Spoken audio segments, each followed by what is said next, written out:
Everyone, सो ये हमारी DElEd second semester की क्लास है और आज की क्लास में हम वर्तमान भारतीय समाज और प्राथमिक शिक्षा विषय के प्रीवियस ईयर को सॉल्व करेंगे। ये जो पेपर है वो 2019 में आया था और ये जो पेपर होता है वो टोटल 50 मार्क्स का होता है और इसके लिए आपको 2 आवर्स का समय मिलता है। इसमें 15 वस्तुनिष्ठ प्रश्न पूछे जाते हैं। उसके अलावा 15 अति लघु उत्तरीय प्रश्न पूछे जाते हैं और साथ ही साथ 10 लघु उत्तरीय प्रश्न पूछे जाते हैं। तो बहुविकल्पीय प्रश्नों के आंसर मैं आपको इस पेपर के थ्रू ही बता दूंगी। बाकी जो हमारे अति लघु और लघु उत्तरीय प्रश्न हैं उनके आंसर मैं आपको अपने नोट्स के थ्रू एक्सप्लेन करूंगी। तो सबसे पहले वस्तुनिष्ठ प्रश्नों को सॉल्व करना स्टार्ट करते हैं। पहला प्रश्न है, शिक्षा वह है जो जीवन को संपूर्ण सत्ता के साथ स्थापित करने की शक्ति होती है। ये विचार किसका है? महात्मा गांधी, एरिस, रविन्द्रनाथ टैगोर या स्वामी विवेकानंद जी का। सो ये जो विचार है वो रविन्द्रनाथ टैगोर जी का है। तो ऑप्शन नंबर 3 इसका राइट आंसर होगा। गिज्जू भाई बघेला द्वारा लिखित पुस्तक है Das Kapital Discovery of India my experiment with truth या फिर प्राथमिक शाला में भाषा शिक्षा। तो गिज्जूभाई बघेला ने प्राथमिक शाला में भाषा शिक्षा नामक पुस्तक लिखी थी। तो राइट आंसर होगा ऑप्शन नंबर 4। शिक्षा का मुख्य उद्देश्य है मानसिक विकास, शारीरिक विकास, सर्वांगीण विकास या फिर सामाजिक विकास। बहुत इजी पीजी सा क्वेश्चन है, सबको आंसर आता होगा। सर्वांगीण विकास, ऑप्शन नंबर 3। शिक्षक द्वारा छात्रों में राष्ट्रीय सद्भावना का विकास किया जा सकता है दंड देकर, पुस्तकों को पढ़ाकर, शिक्षकों द्वारा स्वयं उसका अमल करके या फिर समझा करके।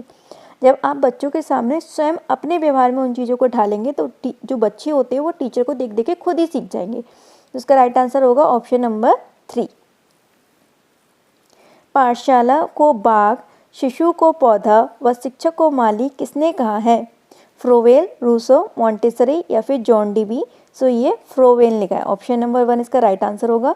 मनुष्य के अंतर्निहित पूर्णता को अभिव्यक्त करना ही शिक्षा है। ये विचार किसका है? रविन्द्रनाथ टैगोर, स्वामी विवेकानंद, अरस्तु या फिर महात्मा गांधी। सो ये जो विचार है वो स्वामी विवेकानंद जी का है। ऑप्शन नंबर 2 इसका राइट आंसर होगा। नेक्स्ट क्वेश्चन है, अनिवार्य प्राथमिक शिक्षा का प्रावधान संविधान के किस अनुच्छेद में किया गया? 41, 30, 43, 45 या 49। ये भी बहुत इजी पीजी सा क्वेश्चन है। 45 में ऑप्शन नंबर 3 इसका राइट आंसर होगा। महात्मा गांधी के दर्शन के अनुसार छात्रों की क्रियाशीलता के लिए पाठ्यक्रम में आवश्यक है भूगोल विषय, हस्तकला विषय, इतिहास विषय या फिर विज्ञान विषय। तो महात्मा गांधी ने हस्तकला विषय पे ज़्यादा फोकस किया था, मतलब खुद अपने हाथ से काम करना, शिल्पकारी करना, पेंटिंग करना, ये सब चीज़ें, इससे आपके अंदर भविष्य के लिए व्यावसायिक गुणों का विकास होता है। तो उसका राइट आंसर होगा ऑप्शन नंबर 2। सीखने के लिए स्वतंत्रता एवं निरंतरता आवश्यक है। ये विचार किसका है? फ्रोवेल, हल, डाल्टन या फिर स्पेंसन का। तो ये जो विचार है वो फ्रोवेल का है। ऑप्शन नंबर 1 इसका राइट आंसर होगा। बौद्ध शिक्षा का मुख्य केंद्र था हस्तिनापुर, नालंदा, कोलकाता या फिर अहमदाबाद। तो बौद्ध शिक्षा का जो मुख्य केंद्र था वो था नालंदा। ऑप्शन नंबर 2 इसका राइट आंसर होगा। शिक्षा में प्रयोजनवादी शिक्षा होती है अध्यापक केंद्रित, विषय केंद्रित, पाठ्यपुस्तक केंद्रित या फिर अनुभव केंद्रित। तो किस पे केंद्रित होती है? अनुभवों पे केंद्रित होती है। तो ऑप्शन नंबर 4 इसका राइट आंसर है। शिक्षा में निरस्त सिद्धांत किसने दिया? हंटर ने, मैकेले ने, वुड ने या फिर फ्रांसिस ने। तो ये लॉर्ड मैकाले ने दिया था। ये सिद्धांत क्या था कि केवल जो भी उच्च वर्ग के लोग हैं उनको शिक्षा दे दो, उनसे छन के शिक्षा निम्न वर्ग के लोगों को प्राप्त होगी। नेक्स्ट क्वेश्चन है, सभी धर्मों के प्रति सहनशीलता अध्ययन को प्रोत्साहित करने का सुझाव किसने दिया? वर्धा योजना ने, कामत योजना ने, कोठारी योजना ने या राधा कृष्ण योजना ने। तो ये किसने दिया था? कोठारी योजना ने, योजना या आयोग ने। ऑप्शन नंबर 3 इसका राइट आंसर है। जॉन डीवी द्वारा लिखित पुस्तक है द रिपब्लिक तो रूसो ने लिखी है। दास कैपिटल, सी मार्क या फिर डेमोक्रेसी एंड एजुकेशन। तो जॉन डीवी ने डेमोक्रेसी एंड एजुकेशन नामक बुक लिखी है। तो ऑप्शन नंबर 4 इसका राइट आंसर है। ऐसी शिक्षा जिसमें किसी निश्चित समय पाठ्यक्रम विद्यालय की आवश्यकता नहीं होती। ध्यान से पढ़िएगा, नहीं होती। तो वो किस प्रकार की शिक्षा होती है? औपचारिक शिक्षा, वैकल्पिक शिक्षा, अनौपचारिक शिक्षा या फिर सतत शिक्षा। तो वो क्या शिक्षा होती है? अनौपचारिक शिक्षा होती है। ऑप्शन नंबर 3 इसका राइट आंसर होगा।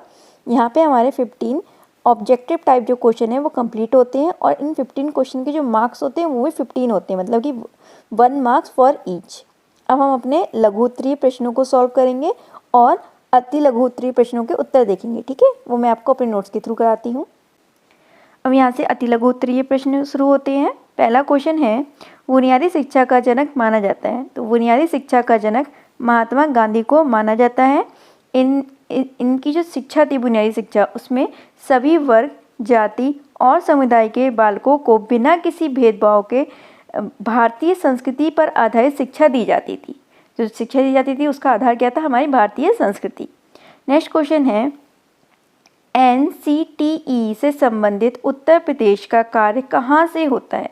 तो NCTE से संबंधित उत्तर प्रदेश का कार्य कहाँ से होता है? दिल्ली से होता है। नेक्स्ट क्वेश्चन है, ग्राम विकास समिति का अध्यक्ष होता है। तो ग्राम विकास समिति का जो अध्यक्ष होता है वो ग्राम प्रधान या फिर सरपंच होता है। हम ग्राम प्रधान को ही सरपंच भी कहते हैं। बौद्धकालीन शिक्षा का मुख्य उद्देश्य बताइए। तो बौद्धकालीन शिक्षा के जो मुख्य उद्देश्य थे वो निम्न प्रकार थे। पहला था बौद्ध धर्म का प्रचार प्रसार करना, मोक्ष की प्राप्ति करना और व्यक्तित्व का विकास करना। जो बौद्धकालीन शिक्षा थी वो व्यक्तिगत रूप से ही दी जाती है ताकि हम एक एक पर्टिकुलर व्यक्तित्व का निर्माण कर सकें या विकास कर सकें। बुनियादी शिक्षा का अर्थ बताइए। बुनियादी शिक्षा में दी जाने वाली शिक्षा भारतीय संस्कृति पर आधारित होती है। इस शिक्षा द्वारा बालक के मन, मस्तिष्क व शरीर का सर्वांगीण विकास किया जाता है। और ये दी किसने थी? महात्मा गांधी ने दी थी। ये पहला ही क्वेश्चन था। नेक्स्ट क्वेश्चन आता है, छात्र छात्राओं में मूल्यों के विकास हेतु कौन कौन से जनसंचार साधन हैं? तो छात्र छात्राओं में मूल्यों के विकास हेतु निम्नलिखित जनसंचार साधन हैं, जैसे कि इंटरनेट, रेडियो, सिनेमा, टेलीविज़न, समाचार पत्र और मोबाइल। ये सभी क्या हैं? छात्रों में मूल्यों के विकास हेतु या फिर जो भी चीज़ विकास है उसके साधन हैं जनसंचार के। नेक्स्ट क्वेश्चन है, भूमंडलीय ताप वृद्धि किसे कहते हैं? भूमंडलीय ताप वृद्धि से आशय पृथ्वी के औसत तापमान में वृद्धि से है। ये ग्रीन हाउस गैसों की वायुमंडल में अधिकता के कारण होता है। ग्रीन हाउस गैसों से क्या होता है कि वायुमंडल में कार्बन डाइऑक्साइड बढ़ जाती है, जिससे क्या होता है जो उसका औसत तापमान होता है पृथ्वी का वो क्या हो जाता है? इंक्रीज हो जाता है। इसे हम भूमंडल की ताप वृद्धि कहते हैं। किन्हीं 4 मानवीय मूल्यों का उल्लेख कीजिए। मानवीय मूल्य अच्छे व्यक्तित्व का निर्माण करने के लिए अति आवश्यक होते हैं और जो मानवीय मूल्य हैं वो निम्न प्रकार है: सत्यता, ईमानदारी, सम्मान, सहानुभूति, न्यायप्रियता और निष्पक्षता। अगर आप अच्छे चरित्र का निर्माण करना चाहते हैं, अच्छे व्यक्तित्व का निर्माण करना चाहते हैं तो इन सभी मूल्यों को आपको अपने अंदर आत्मसात करना बहुत ज़रूरी है। नेक्स्ट क्वेश्चन है, जल संचय का मूल सिद्धांत क्या है? सबसे पहले हम देखते हैं कि जल संचय का सिद्धांत क्या है। जल संचय का तात्पर्य है जो वर्षा के जल को तालाब या अनसंग्रहित स्थानों पर क्या करना? इकट्ठा करके रखना। जल संचय अति आवश्यक है क्योंकि पहला तो है सूखे के संकट को कम करता है, शुद्ध पेयजल उपलब्ध कराता है, सिंचाई के लिए जल की व्यवस्था करता है, भूमिगत जल के स्तर को बढ़ाता है। ये जल संचय का सिद्धांत है, उसकी ये आवश्यकताएं हैं। नेक्स्ट क्वेश्चन है, वैदिक साहित्य में शिक्षा शब्द का प्रयोग किन अर्थों में किया जाता है? तो वैदिक साहित्य में शिक्षा शब्द का प्रयोग ज्ञान, बोध और विनय के रूप में किया जाता है। ज्ञान, बोध और विनय के रूप में किया जाता है। एक विद्या के रूप में भी किया जाता है। किसके रूप में? विद्या के रूप में। ये भी याद रखिएगा। नेक्स्ट क्वेश्चन है, जल प्रदूषण को दूर करने के उपाय बताइए। जल प्रदूषण को दूर करने के उपाय निम्न प्रकार हैं। पहला है फैक्ट्री व शहरों की जो नालियां हैं, यहाँ पे नदियों गलत लिख गया, यहाँ पे क्या आएगा? नालियों। क्या आएगा? नालियों। नालियों का गंदा पानी नदी व तालाब में नहीं डालना चाहिए। नदियों व तालाब में पशुओं के स्नान करने पर रोक लगानी चाहिए। गंदे बर्तन व कपड़े नदियों में नहीं धोने चाहिए। और क्या करना चाहिए, मृत पशुओं को नदियों में नहीं बहाना चाहिए। इन सब कामों को रोकना चाहिए, तभी क्या होगा, हम जल को प्रदूषित करने से बचा सकते हैं। और अगर जब तक हम जल को प्रदूषित करने से नहीं बचाएंगे तो हमारे आने वाले कल पे भय बना रहेगा, संकट बना रहेगा, क्योंकि जल है तो कल है, अदरवाइज कल नहीं है। नेक्स्ट क्वेश्चन है, बालिका शिक्षा का आशय बताइए। भारतीय परिवेश में बालिकाओं की शिक्षा की पृष्ठभूमि अत्यंत ही संघर्षों से पूर्ण है। भारतीय संस्कृति की पितृसत्तात्मक सोच के कारण बालिकाओं को बालकों के समान अवसर नहीं मिलते थे, परंतु अब समाज बदल रहा है और बालिका शिक्षा को आगे बढ़ाया जा रहा है। अब बालिकाओं को भी बालकों के समान अवसर प्रदान किए जाते हैं। नेक्स्ट क्वेश्चन है, अनौपचारिक शिक्षा का उद्देश्य बताइए। अनौपचारिक शिक्षा बालकों को वर्तमान सामाजिक जीवन की समस्याओं से निपटने में सहायता देती है। इसके माध्यम से प्राप्त सैद्धांतिक ज्ञान का व्यवहारिक प्रयोग किया जाता है। अनौपचारिक शिक्षा जो होती है वो क्या होती है, उसमें कोई भी एक निश्चित पाठ्यक्रम या फिर कोई भी एक क्रमबद्धता नहीं होती, कोई भी नियमों पर आधारित नहीं होती है, ना ही इसको पढ़ाने के लिए कोई शिक्षक होता है, बल्कि ये खुद बालक अपने स्वाध्याय द्वारा, लोगों से बातचीत करके, वीडियो देख के, चैट रूम द्वारा अपने ज्ञान का निर्माण खुद से करता है। और जो भी वर्तमान समाज की जो भी समस्याएं चल रही होती है, भी आवश्यकताएं होती हैं, उनको फुलफिल करता है। नेक्स्ट क्वेश्चन है, दूरस्थ शिक्षा का उद्देश्य बताइए। दूरस्थ शिक्षा का मुख्य उद्देश्य निम्न प्रकार है। बालकों में स्वाध्याय की प्रवृत्ति का विकास करना, शिक्षा से वंचित बालकों के लिए, मतलब कि ऐसे स्थान जहाँ पे शिक्षा प्राप्त करना संभव नहीं है, उनके लिए शिक्षा की व्यवस्था करना, शिक्षा को अधिक से अधिक सुलभ बनाना, पारंपरिक शिक्षा के समान गुणवत्ता वाली शिक्षा प्रदान करना। पारंपरिक शिक्षा मतलब कि जो हम क्लासरूम में लेते हैं, टीचर हमारे सामने बैठा है, तो इसी तरीके की शिक्षा किसके द्वारा देना, दूरस्थ शिक्षा द्वारा देना।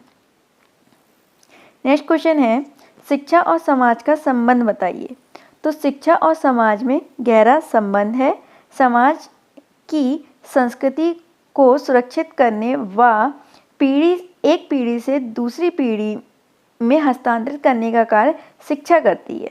वहीं शिक्षा के पाठ्यक्रम निर्माण के लिए मूल्यों का विकास कौन करता है, समाज करता है।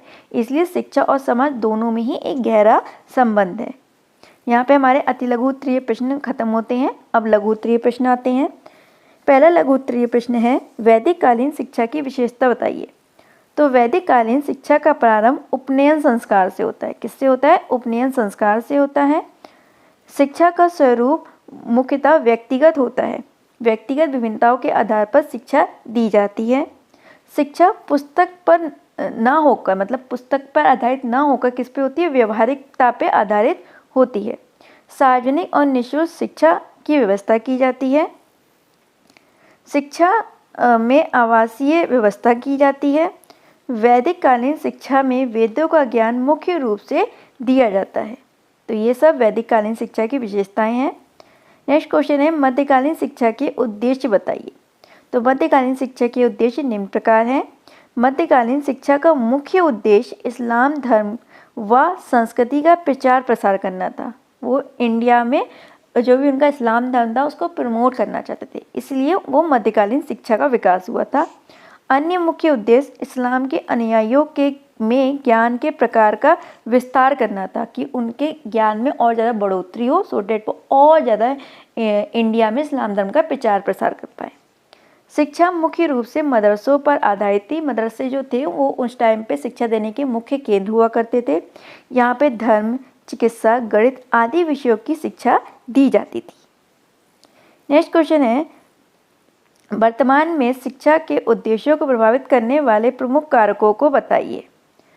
शिक्षा का क्षेत्र बहुत व्यापक है तथा शिक्षा के उद्देश्य बहुत से कारकों से प्रभावित होते हैं, जो निम्न प्रकार है। पहला है पाठ्य सामग्री की गुणवत्ता, विद्यालय व समाज का वातावरण, शिक्षक प्रशिक्षण या उसकी योग्यता, विभिन्न शिक्षण विधियाँ, राजनीतिक और आर्थिक कारण, माता पिता का व्यवहार, औद्योगिक उन्नति, सांस्कृतिक कारक और दार्शनिक कारक।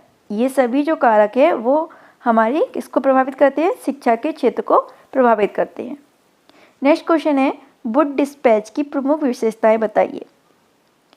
तो 1854 ईस्वी में वुड के डिस्पैच के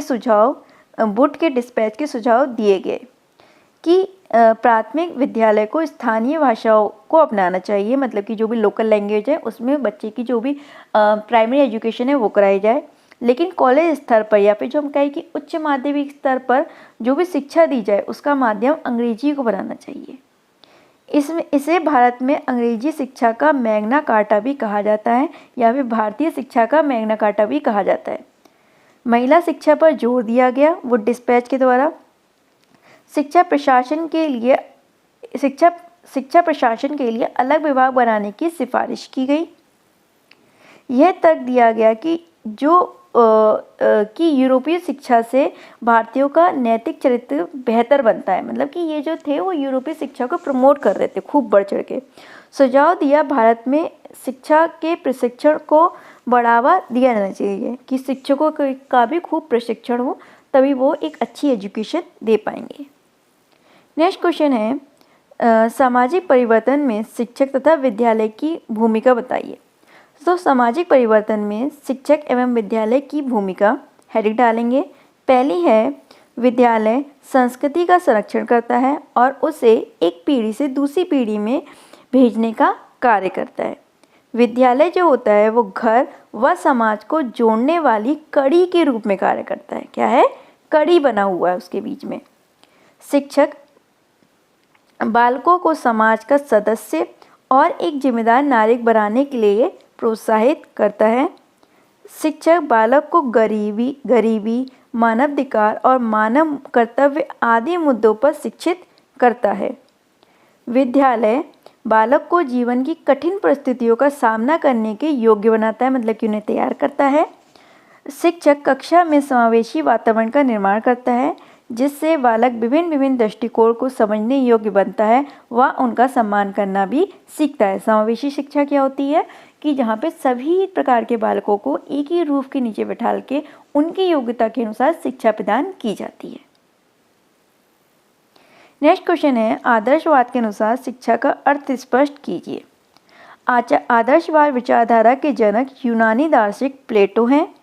इन्होंने एक संस्था की भी स्थापना की थी जिसका नाम था प्लेटिनिस्ट स्कूल ऑफ थिक और अकादमी। इसे दर्शन विद्यापीठ के नाम से भी जाना जाता है। आदर्शवाद के अनुसार शिक्षा, इसमें ईश्वर के अस्तित्व पर जोर दिया गया। आदर्श शिक्षा प्रदान करने पर आधारित थी। चेतना को भौतिक तत्वों से अलग रखा गया। भौतिक तत्वों के अस्तित्व को उन्होंने स्वीकारा नहीं। मन के प्रशिक्षण पर ध्यान केंद्रित किया। आध्यात्मिक शिक्षा प्रदान की जाती थी। शिक्षा द्वारा बालक के चरित्र व नैतिक विकास किया जाता था। तो ये थी आध्यात्मिक शिक्षा। नेक्स्ट क्वेश्चन है विद्यालय के विकास में समुदाय की भूमिका बताइए। विद्यालय के विकास में समुदाय की एक सक्रिय भूमिका है। विद्यालय विकास योजना बनाता, शैक्षिक उपलब्धियों के निरीक्षण और सामग्री उपलब्ध कराने में सहायक होती है। समुदाय विद्यालय को अच्छा वातावरण देती है, अतः विद्यालय समुदाय का हिस्सा है। इसलिए विद्यालय का विकास यहाँ पे समुदाय क्या आएगा? समुदाय के सहयोग द्वारा ही संभव है। नेक्स्ट क्वेश्चन देखते हैं बुनियादी शिक्षा पर प्रकाश डालिए। ये वाला क्वेश्चन नहीं आया था आपके इस पेपर में, ये वाला क्वेश्चन आया था। महात्मा गांधी के शैक्षिक विचारधारा को स्पष्ट कीजिए।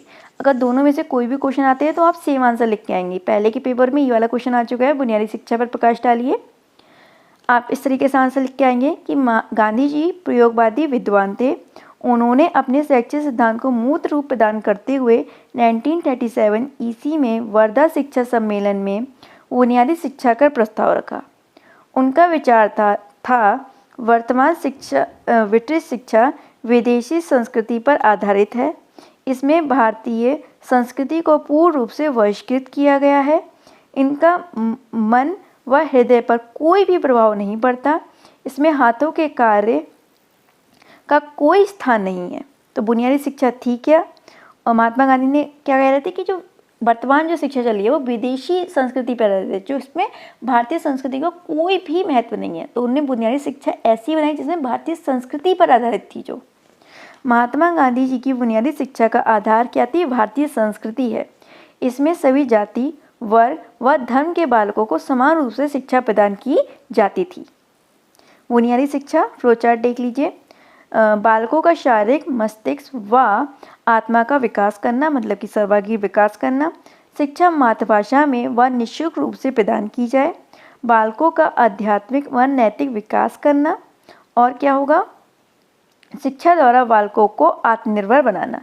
इसमें बालकों को व्यावसायिक शिक्षा भी दी जाती थी, सो डैट वो अपने फ्यूचर में जाके कुछ ना कुछ काम कर सके, किसी पे निर्भर ना रहे। नेक्स्ट क्वेश्चन है, मॉन्टेसरी पद्धति के सिद्धांत की विवेचना कीजिए। मॉन्टेसरी पद्धति का सिद्धांत, ये हम हेडिंग डालेंगे। पहला है आत्म विकास का सिद्धांत। देखिए, मॉन्टेसरी का मानना था कि बालक का जो विकास होता है वो बाह्य शक्तियों से नहीं, बल्कि उसकी जो आंतरिक शक्तियाँ होती हैं उसके द्वारा होता है। तो अतः शिक्षक को क्या करना चाहिए कि जिसकी जो अंतर्निहित शक्तियाँ हैं उसका विकास करने का उन्हें भरसक प्रयास करना चाहिए। उसे बच्चे को ऐसे अवसर देने चाहिए जहाँ पे वो अंतर्निहित शक्तियों को शो कर सके। मारिया मॉन्टेसरी का कहना था, बालक का एक शरीर है जो क्या होता है? बढ़ता है, और एक आत्मा है जो विकसित होती है। तो विकास के क्रम में इन दोनों को ही ना तो दबाना चाहिए और ना ही कुरूप बनाना चाहिए। फ्लो चार्ट देखिए। मॉन्टेसरी पद्धति के सिद्धांत, पहला है स्वशिक्षा का सिद्धांत, मांसपेशियों के प्रशिक्षण का सिद्धांत, आत्म विकास का सिद्धांत, व्यक्तित्व विकास का सिद्धांत, ज्ञानेंद्रियों के प्रशिक्षण का सिद्धांत और स्वतंत्रता का सिद्धांत। आत्म विकास का सिद्धांत हम पढ़ चुके हैं, बाकी सब भी हम देख लेते हैं थोड़े थोड़े क्या है। नेक्स्ट है स्वशिक्षा का सिद्धांत। बालक को ऐसा वातावरण प्रदान करना चाहिए जिसमें बालक अपने अनुभवों के व क्रियाओं के द्वारा स्वयं अपने ज्ञान का निर्माण करे। मारिया मॉन्टेसरी क्या कह रही हैं कि बालक को स्वयं अपने ज्ञान का निर्माण करने के अवसर प्रदान करने चाहिए। शिक्षक को इस कार्य में कम से कम हस्तक्षेप करना चाहिए। नेक्स्ट जो सिद्धांत है वो है स्वतंत्रता के सिद्धांत। बालक को अपने विचार, रुचि व भावनाओं को व्यक्त करने की पूर्ण स्वतंत्रता प्रदान करनी चाहिए। यदि बालक को स्वतंत्रता नहीं मिलेगी तो उनकी जीवन शक्ति का दमन हो सकता है। नेक्स्ट है ज्ञानेंद्रिय प्रशिक्षण का सिद्धांत। मारिया मॉन्टेसरी के अनुसार ज्ञानेंद्रियां ज्ञान का द्वार होती हैं और 7 वर्ष की आयु तक बालक की ज्ञानेंद्रियां अधिक सक्रिय होती हैं। अतः इस समय तक ज्ञानेंद्रिय प्रशिक्षण पर अधिक ध्यान देना चाहिए, क्योंकि वो ज़्यादा सक्रिय हैं तो बच्चा जल्दी ही चीज़ें को सीख जाएगा। नेक्स्ट का पॉइंट है मांसपेशी प्रशिक्षण का सिद्धांत। मारिया मॉन्टेसरी पद्धति में मांसपेशी प्रशिक्षण को आवश्यक बताया है। इसमें बालक को खेलकूद व परिश्रम के अवसर प्रदान करने चाहिए, जिससे क्या होगी? उनकी मांसपेशी का विकास होगा। अब इसका लास्ट जो सिद्धांत है वो है व्यक्तित्व विकास का सिद्धांत। बालक के व्यक्तित्व का पूर्ण विकास व सर्वांगीण विकास करना चाहिए। इसमें शिक्षक जो होता है वो बालक के लिए एक पथ प्रदर्शन का कार्य करता है। मारिया मॉन्टेसरी कहती हैं कि बालक के व्यक्तित्व का आदर करना चाहिए, उनकी उपेक्षा व अवहेलना करना उचित नहीं है। यहाँ पे हमारा ये क्वेश्चन कंप्लीट होता है। अब हमारा ये आज की क्लास का लास्ट क्वेश्चन है, फिर हमारे जो लघु उत्तरीय 10 प्रश्न है वो भी कंप्लीट हो जाएंगे।